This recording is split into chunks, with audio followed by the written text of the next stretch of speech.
So you've watched the movie. You don't want to look like a bodybuilder. You want to look like a superhero. Chris Evans, Chris Hemsworth. You want that shape. In this video, I'm going to show you everything you need. The rules and systems that if you follow, you build that superhero physique. And we're going to start with training. Now, with training, the most important thing is focusing on the muscle groups that are going to give you the biggest bang for your buck. So these muscle groups are going to be your delts, your lats, and also your arms. This is going to give you the fastest results to give that physique you want. Because when you have wide delts and lats, this makes your waist look smaller and gives you that upside down Dorito shape. Do you know the triangle? And then larger arms are going to fill your t-shirt, and no superhero doesn't have big arms. Now here's how I would structure it. And the best part is I'm going to give you these programs you can just plug and play and use. If I was training 3 days a week, I would do full body on a Monday, Wednesday, Friday. I would take 1 exercise per muscle group. I would do 2 sets, take it the whole way to failure, and train between 6 to 12 reps, taking 2 minutes rest. The main thing I want to highlight here is that on all programs you do, we're going to be doing less volume than you think, because most people don't recover well enough, and I'll dive into that further now. If I was doing 4 days a week, I would do push, pull, legs, upper. This would allow me to hit every muscle group at least twice a week, apart from legs. Most superheroes in movies don't have big legs, okay? So we're trying to emphasize that time. And it also allows you to prioritize upper body, which is what most people want to do. You could always swap it out for an upper, lower, but I think the push, pull, legs, upper is a better program. Now, if I was training 5 days a week, I would do push, pull, legs, push, pull. And I wouldn't take my rest days at the end. I would always take my rest days after every 2nd or 3rd day of weight training. This will give you the best recovery. Now, if you want a 3-day, a 4-day, or a 5-day program, all you have to do is click the link in the description here, and I'll have them programs lined up on my YouTube channel. You can just plug and play, and these will work perfectly for you. See, the main rules that I want to highlight to you, even if you use a different training program, and this is the key for you, is that number 1, you progressive overload. To build the muscle in your delts, your arms, or even your lats or anywhere, you need to overload every single week. This is get stronger. And the thing is, most people think when they aren't getting stronger week on week, they need more sets. It's usually the opposite, and this is where point 2 comes in. You will probably need to do far less volume, far less sets than you think, because all that matters is that you're getting stronger. So drop the sets, and then also increase your rest. You do not need 1 minute rest. You need more than likely 2 to 3 minutes rest on every single movement. And if you think, how can I get my gym sessions done in an hour? You can. You're just doing too many exercises or too many sets. When you bring the sets and the exercises down, like my programs do, you will notice that, and you will notice your strength fly up, and as a result, the muscle will come. Your body doesn't care about sets, it cares about strength, and that's what will add up over time. Number 2, the point that is overlooked massively is doing enough cardio. If you're not doing enough cardio, it's not just about burning calories. This is not the point of it. We want to use cardio because we want to build an engine and helps recovery. If we have our heart in good check, we recover in between sets better. No really great athlete doesn't do some form of cardio, whether they're Olympia bodybuilder, whether they're a superhero, or whether they're just a normal gym goer. You need cardio in your routine because it's actually so important. The most important muscle in your entire body is going to be your heart. It's what fuels everything. So if it's unfit, the rest of your sessions aren't going to be working at the max capacity it could be. Now, the most important thing for me is picking cardio you enjoy. If you don't enjoy the cardio, you're going to really struggle. And if you think, well, I don't enjoy any, I would recommend watching Netflix while you're on the bike. That way time can just pass, and you only watch Netflix or your favorite show, Game of Thrones, whatever it is, when you're on the bike. That is so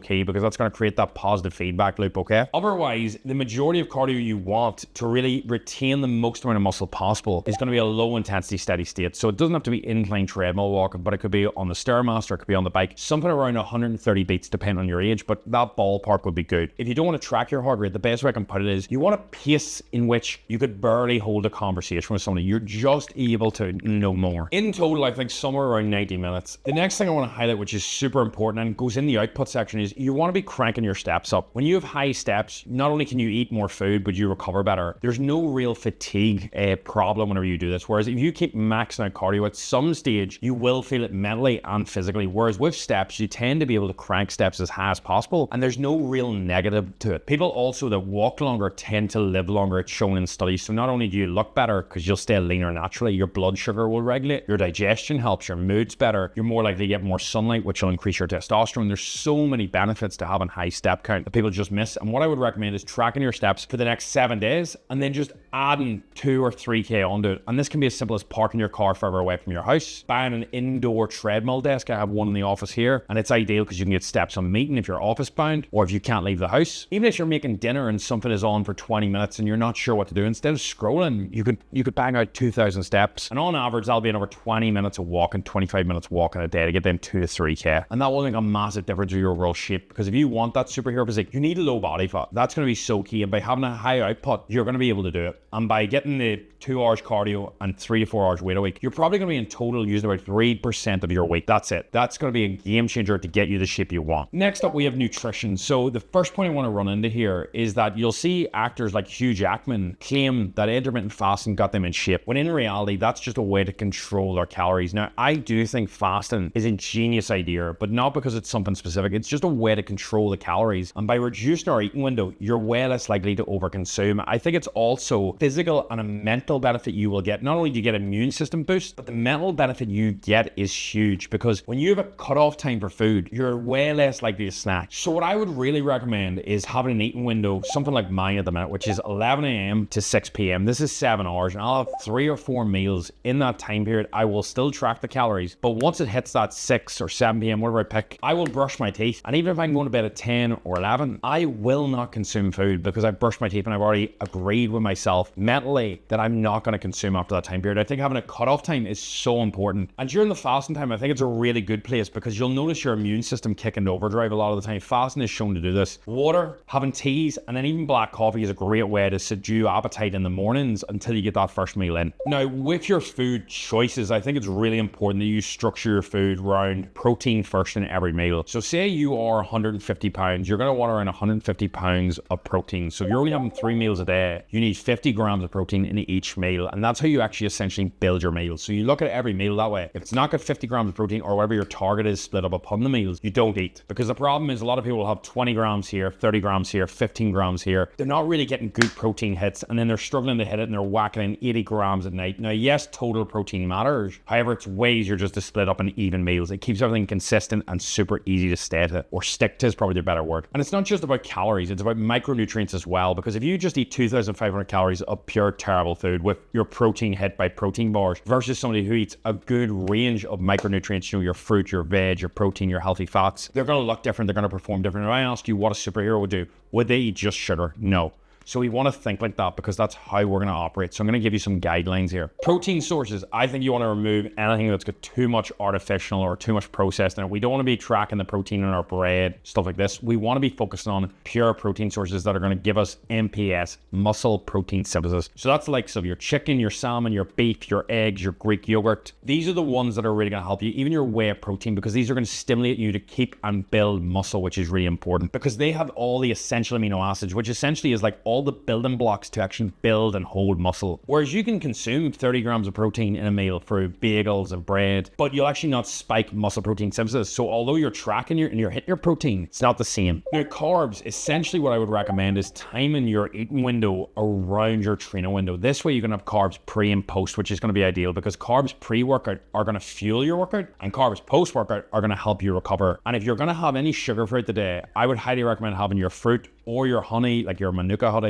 whatever it is, pre or post workout. The reason for this is it's either going to fuel your workout, or it's going to open up the muscle. That's what pretty much the sugar will do, and allow the protein to get straight in. So if you're going to have any sugar, have it pre or post. It's really important that you do this. It's going to stop you getting random insulin spikes before you go to bed when you don't need them. Carb sources I would recommend is the likes of Manuka honey, fruit sources like your banana, your blueberries, your kiwis, your apples, your raspberries, which are high in fiber too. And that moves me on to the complex carbs. You're going to want, the likes of sourdough bread. You're going to want the likes of rice, pasta. Ideally though, potatoes are going to be the goat. They're the highest in the satiety index. That's going to keep your calories low while also keeping you full. See, fiber is really important with keeping you full for long, and that's going to help you not only with your bowel movements, but essentially keeping your blood sugar levels stable, and that's going to give you sustained energy throughout the day. Now, I think the biggest thing that's overlooked with getting a physique is people nailing their fat content. Fat was demonized for a long time, but I'm going to give you examples of what you want here and the reason for it. See, most people are under eating fat, and this is a terrible idea, because fats are your hormones and your recovery and your joint health. And if you don't have them, you're never going to look proper. So if you're not nailing your fats, think of it like your testosterone, your estrogen, your growth hormone, they're not going to be working properly. And as a result, you'll notice this drop in your blood work. So we really want to keep these optimal to keep you in check. So we're looking at the likes of salmon, eggs, red meat. And then you're looking at your monounsaturated fats, which is like your nut butters, but more like almond butter, not peanut butter, okay? Peanut butter is okay, but a lot of it's not great. The likes of your avocado,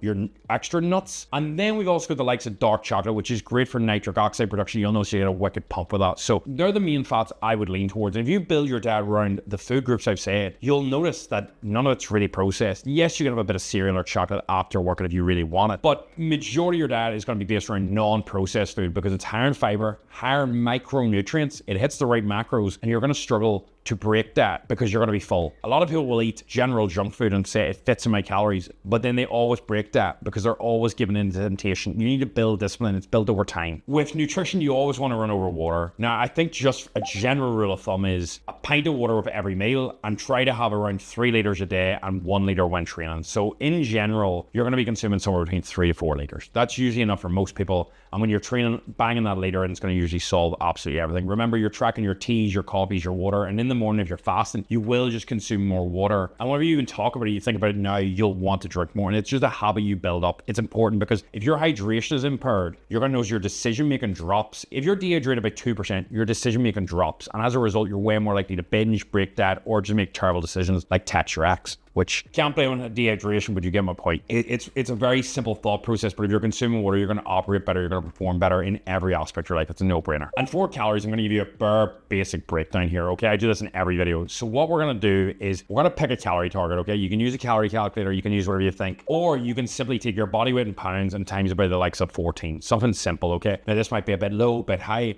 but all you want to do is track and nail these calories for 7 days. After 7 days, you'll either gain weight, stay the same, or lost weight. Then you know truly if you're in a surplus, a maintenance, or deficit, and you can adjust accordingly. You will more than likely need a deficit. To have a superhero physique, you will want and need an outline of abs. If you don't have that, you always get lean first. Don't think I'll build the muscle first. Always get lean first, and then you have the abs for good. Now, once you have your overall calories, just take 1 gram of protein per pound of body weight. Super simple. So if you're 150 pounds, 150 grams protein. Then what I would do is I would take a quarter or a third of this target, depending on your preferences, and use that as your minimum fat. So say it was 150 grams of protein, you would simply have around 40 grams of fat as a minimum, and then you fill the rest with fats or carbs as you wish. Simple as that. And remember, you adjust the calories week on week as needed. Some weeks you won't lose weight, but that's okay. It's not a big deal. You will lose fat as long as you stay consistent. Some weeks are slow, some weeks are fast. That's all part of the game. Just remember, consistency over time is what's key, and most people quit when they don't see the scale move. They think they're doing something wrong, when in reality, they're just getting tested. Can they be consistent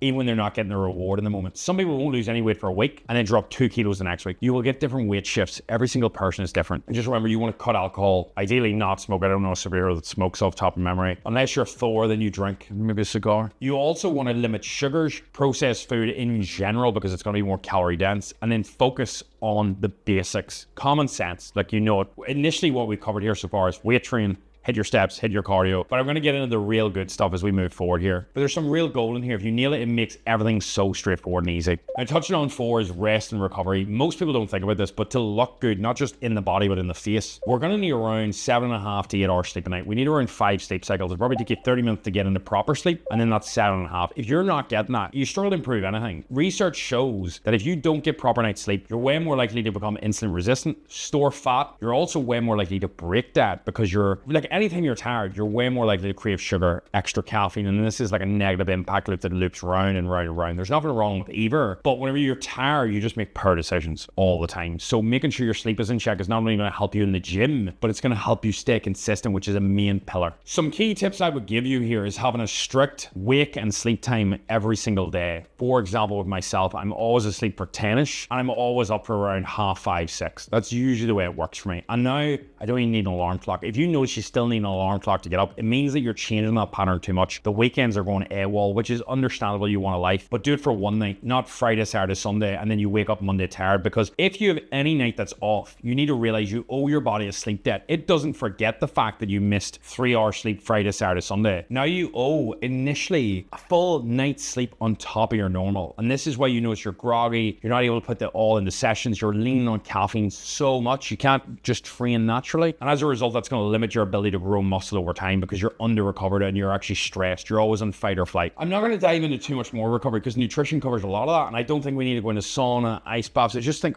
as long as you're sleeping well enough, you're covering everything you need. The only supplements I would recommend to really help with recovery would maybe be the likes of zinc, magnesium, vitamin D3 could help. But I think if you're nailing like your protein, your calories, you're going to be in a good spot. As long as you're doing that, you're not overtraining, you're not doing too many sets, you're getting stronger, then you're in a good spot. If you're not getting stronger, too many sets, or you're not sleeping enough more than likely. Or or you could be dieting too long. Now, number 5, mindset. This is the most overlooked one. I want to highlight this. And the reason I want to really dive into each layer of this is because it's going to make a huge change, because if you don't have the mind right, nothing else will work for you. So number 1, you need to stop looking at food as just enjoyment. It needs to be fuel. I get that people think, oh, but chicken and rice, you don't need to eat chicken and rice. You can season food, you can make it tasty, you just need to be good at cooking. Does not mean that you need sauce, you need loads of butter and everything. You need to have variety all the time. Most superhero physiques or people that are in shape will have 3 breakfasts, 3 lunches, and 3 dinners they probably rotate between and then swap in and out. What I want to highlight is they don't add too much variety, because this creates more friction with shopping, cooking, food's going off, and on top of that, it just creates more stress. Simplicity is key, and if you want to add in on the weekends, so you go and cook a steak, or you go out and have a drink and you have a dinner, that is fine. Just fit it within your calories of your diet. And other times of the year, whatever, I'm lean in or I'm not a strict, I'm not even worried about it, because I nailed so many good meals that I'm laughing. Because if you have 4 meals a day, every single day for 7 days, that is 28 meals. And as long as one meal is within solid enough calorie requirements, even if it's a little bit off, you're not going to be screwed. However, most people say they do this and they have an extra 2,000 calories between Saturday and Sunday, and they undo all their progress. So it's also common sense. So stop looking at this like a quick fix and look at this like it's a lifestyle change, and you should get your enjoyment not just from food. Like, you don't want to look back in your life and go, I just ate all these tasty foods. Don't get me wrong, food is part of life. You want to enjoy it, but there's a balance. And if you're watching this video right now and you haven't got any line of abs, you've more than likely been one-sided balanced to the pleasure side for too long, and you do need some phase of tightening food up. And you'll notice the more you eat healthy food, the more you do this, the easier life gets, the more routine it nails, the more habits it nails, and it just becomes second nature. And it creates less stress when tracking when you eat similar easy foods. The other thing I want to highlight is training is only about getting stronger. It's not about the pump. It's not just about enjoyment. All you want to focus on is, are you hitting the weak muscle groups, and are you getting stronger week on week? If you're doing that, nothing else matters. It's as simple as that. That is training summarized. And keep that thought process. If you have a choice of something organic or less processed, just take it. It's going to be better for you. It's going to help you get the look you want, as a general rule of thumb. And the overall mindset I want to give you is that no physique, even though you'll see Christian Bale go from